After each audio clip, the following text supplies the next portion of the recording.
Howdy strangers, it's Micah. It's Wednesday, but I wrote these on Tuesday.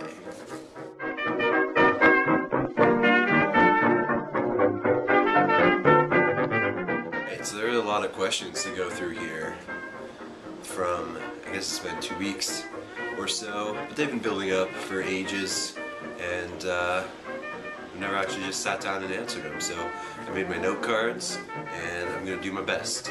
So first of all is the random question that I threw out a couple weeks ago: why are things the way they are? Or how did you get to where you are? It's a cool spin on that question from Nikki Joe too. So I figured I should answer that too. I totally get where you're coming from, Becky Louise, with the idea of not wanting to know, and for me that's about being in the moment when something's happening and not being distracted by trying to figure out all the details of what's happening, but just letting things unfold and enjoy them as they come. And I definitely subscribe to that too. After the fact is when I often will, try to break down the details and figure out, how did this come to be?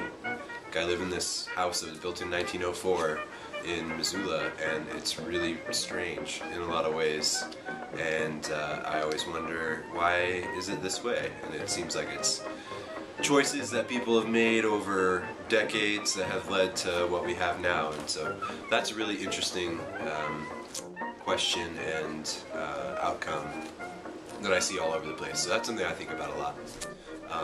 But I guess to tell you how I got to Missoula in particular, I grew up in Michigan and came out to the Pacific Northwest in search of adventure and a place that I'd never been to before. So I came out here for college and met a lot of great folks and explored around Washington State and Oregon and a little bit into Idaho.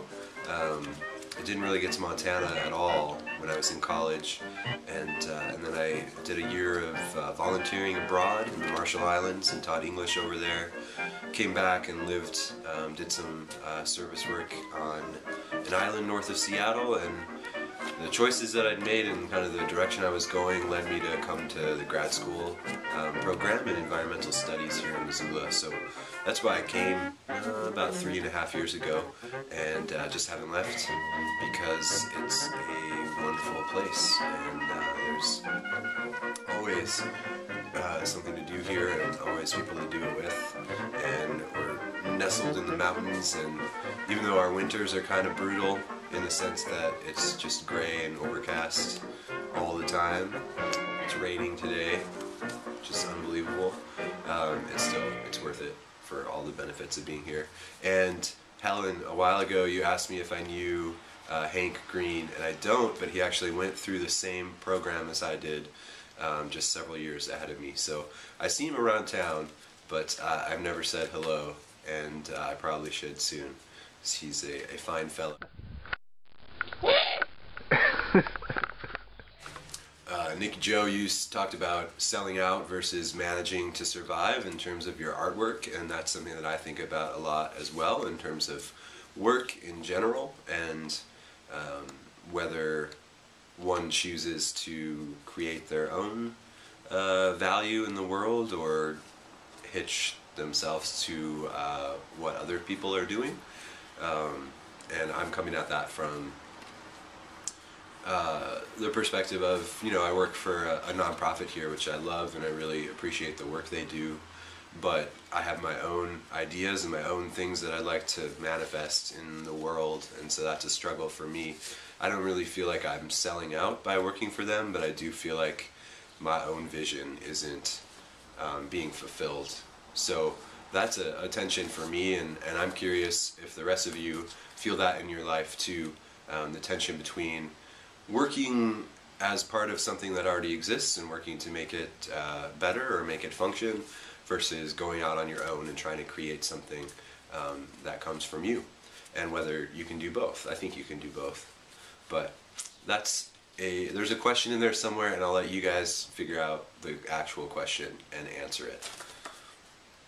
Oh, and I also used to make stained glass with my dad all the time, so it was cool to see that. I never got around to blowing stuff, but we did a lot of soldering and the like, and made cement stained glass stepping stones for a long time. That was a moneymaker. That's how I made the money in high school. Note card number 2 is about writing.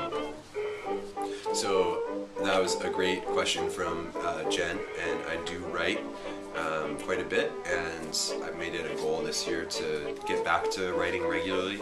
That was a big part of my work in grad school, and I do get a lot of enjoyment out of it, and really need to make time for it.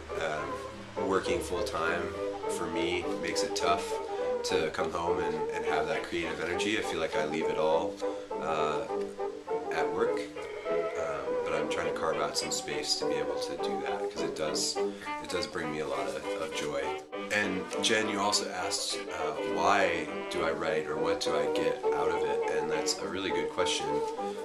For me, I think the possibility of expressing an idea or a concept or a story that can have an effect on someone else and, you know, make some kind of effect in the world is a really powerful thing. And so even if only one person reads something that I wrote, but that they get something out of it, that makes it worthwhile for me. So I view my writing as something to be shared and something to cause an impact or a result in some way. And I think that might be different than a lot of people who write. Well, I'll be curious to hear why others of you choose to write and what you get out of it. And one more thing about writing, Cherish's video, which was excellent and calming and just really nice. Thanks for that, Cherish. That video made me think of an essay that I wrote called The Creation Story, which is about seeds, but it's also about people and kind of some of the ways that we're similar and that we've co-evolved together. And there's a big section about planting the first seeds in the spring, which I'm getting ready to do with my peas in a couple weeks here, and seeing the plants on the windowsill really made me think about that. So thanks for sharing that, and I'll post a link to that essay in the down there, that thing, the doobly-doo.